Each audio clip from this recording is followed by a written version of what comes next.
And then what do you think is going to happen with somebody with no life, somebody with no goals or ambitions, and just feel the hate and bigotry in their heart? What do you think is going to happen? They want to protect their schools. They want to protect their families. They want to protect their jobs. So they're going to take matters into their own hands because the government's not doing nothing. The government's letting them in. All right, so for this next story here, I don't know how many times people have to say, because I'm pretty sure I'm not the only one who feels this way. I'm pretty sure there's people with bigger platforms who understand what I'm going to say, and they've been saying it for years and years and years. You have to be responsible for the words that you say, especially if you have a big platform. If you're reaching millions upon millions of people every single day, and your platform is to serve information to your viewers, you have a peculiar responsibility in your hands. Okay, I mean, just like the whole Spider-Man quote, with great power, I'm messing it all up. With great power comes great responsibility. Tucker fucking Carlson. Okay, I don't want to cuss. Okay, this is a family show here. Okay, he seems to not understand that. Now, there's been already tragedies that's already happened, and it kind of connected the dots with people like Ben Shapiro, Candace Owens, Tucker, of course, Tucker. And they brush it off because what they say is they're not intentionally, they're not literally word by word telling people to go out there and commit harm to other people. But anybody with a half a brain, with a half an education, knows that you can incite violence without literally saying I'm inciting violence. Now listen to what I'm saying. We all know that. We all know how to beat around the bush. We all know how to read between the lines. But Tucker seems to not understand that. Now here's what happened on TikTok. TikToker who vowed to kill migrants was heavily armed. 32-year-old Jonathan Odell, a Warsaw, Missouri man who is facing federal charges over threats he made on TikTok to shoot migrants, as well as law enforcement officers at the southern border, was sitting on a veritable arsenal of high-powered weapons, according to an inventory of items seized in October by FBI agents. Here's a screenshot of just the partial list of alleged contents found in Odell's garage. Look at that list. The search and seizure warrant, which was unsealed Tuesday and obtained by Daily Beast, says the search turned up sniper vests, an AR-15, a silencer, a Ruger 9mm pistol, a 12-gauge shotgun, 2 rifles, a 45 caliber pistol, a 44 caliber revolver, a black powder rifle, 2 knives and sheaths, a hatchet, a gas mask, a ballistic helmet. Oh, is that all? No, it's not. Exploding targets, body armor with loaded magazines and shotgun rounds, numerous boxes of ammunition, and my favorite part of the list, an iPhone with a peanuts case. He had to soften it up there. That does it. He's an aggressive guy that wants to kill innocent people, but also loves Snoopy. You got to admire that in a man. At least one redeeming factor. Odell's co-defendant, Brian C. Perry, 37-year-old man, opened fire on FBI agents. Insanity. Opened fire on FBI agents who showed up to execute the warrant on October 7th, according to investigators. Details of the alleged foiled plot per NBC News are, according to 2 October 7th criminal affidavits, the FBI got an anonymous tip that Perry, using TikTok account at Trash Panda 1774, you're putting trash in your own handle, you know you got issues right there, had posted a video threatening an attack against the government.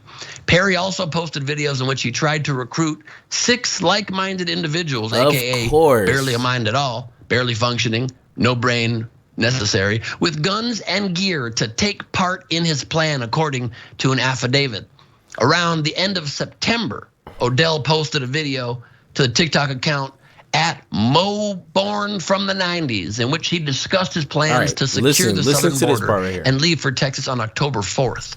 In other videos, Perry discussed traveling with a group to the U.S. border to shoot migrants and said the Border Patrol was committing treason by allowing undocumented immigrants into the U.S. from Mexico, adding that treason is punishable by death, according to the affidavits. All right. So now what you're probably thinking is, Mr. Superior, what are you talking about? These are individuals who just on their own accord, because they're all sick in the head, they wanted to act alone. They weren't influenced by nobody. They were just concerned about our U.S. borders because our U.S. borders is I guess under attack, or I guess our border patrol is just letting people in. I guess that's like a harm to America, just to let people in, but one thing that people seem to miss is rhetoric is dangerous when it meets with somebody who has no life at all. I don't even want to blame it on mental illness. Like, that is, to me, starting to be like a cop out. You know what I'm saying? With people who have no life and they're filled and fueled with hate. And one person who's good at that is Mr. Tucker. Mr. Tucker Carlson. Let's see what he had to say. Good evening and welcome to Tucker Carlson Tonight. The contrast between El Paso, Texas and Juarez, Mexico has always been one of the great advertisements for America and for the American way. The cities have a lot in common. They're literally right next to each other. They're separated by one of the narrowest stretches of the Rio Grande River by feet. From downtown El Paso, you can see downtown Juarez. And the populations are not that different. Most people in El Paso have relatives in Mexico. The difference is one city is American and one is not. El Paso has always been tranquil and orderly, a really nice town with good schools and friendly people. You would move there. Juarez is terrifying, chaotic, impoverished, dangerous. In 2010, Juarez recorded more than 3,000 murders. In El Paso, just yards away, there were 5. So on one side of the river, you had a high-functioning civilization, ours, and on the other side, you had the third world. All right, so let me kind of set this up for you. Now what he's doing is letting you know who's on the other side of that border. He's not saying these are just peaceful people just trying to live their lives, and if they want to come over, they're highly educated, plenty of money. Like, no, he's saying these are third world people who are just living in filth, in violence and murder. That's like feet on the other side of America. He's painting a picture. Now pretend that you're some regular Fox viewer who's just turning on TV while eating dinner. Take a listen. And the success of El Paso said everything about the superiority of the American system and American culture. But 2 years ago, Joe Biden set out to change that. It was an offense Joe Biden. Equity. They were too different. But instead of fixing Juarez, he decided to destroy El Paso and make it much more like Juarez. To do that, the administration opened America's southern border to the world. No place in our country was hit harder by that decision than El Paso, Texas. In the last year, illegal immigration into El Paso has risen by over 280%. 280. Hundreds of thousands of foreign nationals streaming in, jobless, penniless, anonymous. What happened? Okay, so as you see, he's telling you everybody, the 208% of everybody who came from this country is penniless. Anonymous. That means we don't even know who they are. So if they commit murders, there's no way we could track them. Listen. Next, you know what happened next. What? The most predictable disaster in the world. Mm. Crime skyrocketed. Social cohesion collapsed. Test scores in local schools plummeted. What? And the city began to fall apart. People who grew up in El Paso started to leave in large numbers. This is what it looks like now. All right. So, Mr. Tucker, we don't need to see anymore. Of course, in the whole entire segment. You don't even have to watch. You already know what he's going to say. You already know what he's going to show. You already know what he's going to portray them as he's going to find the most gangsterous looking people. He's going to find you the most sick looking, poorish people that he can find and say, this is why crime is risen in your area. This is why your schools are failing.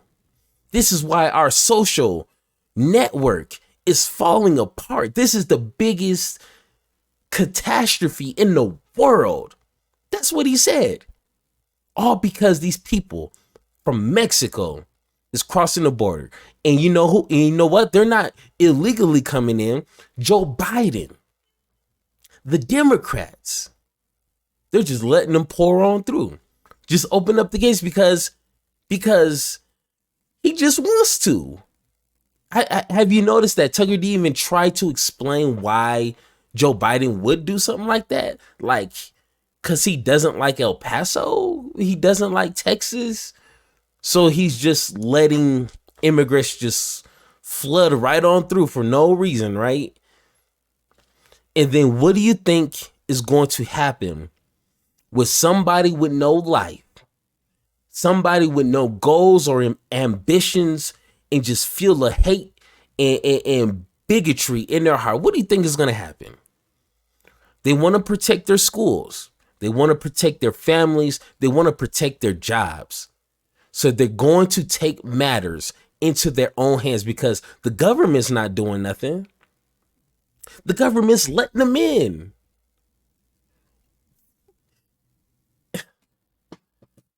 Am I the only one who sees this? Oh, I'm going crazy. Is that what you think? I'm the only one who sees someone like Tucker saying these, read between the line type hatred type rhetoric and don't see something wrong with that. Really.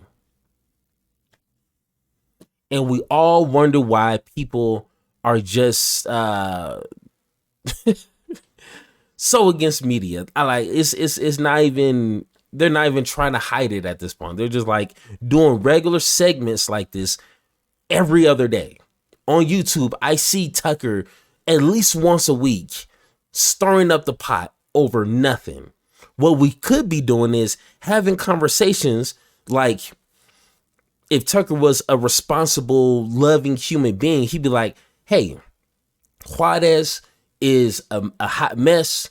There's people who, there's a lot of gang violence, poor jobs, people with no money, and they're coming into America. What we need to do is set up a system so these people can get their citizenship, work visas, whatever the case is, get them jobs, and get them into a place where they can live and be a part of American society and get these people working.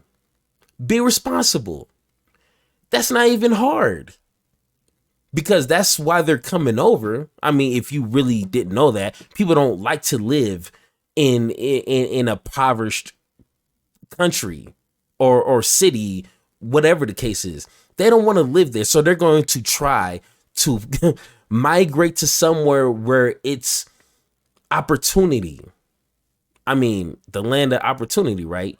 You know what I'm saying? So it just confuses me why people allow someone like this on air in front of millions of people. I'll never know. All right, let's get into the next story.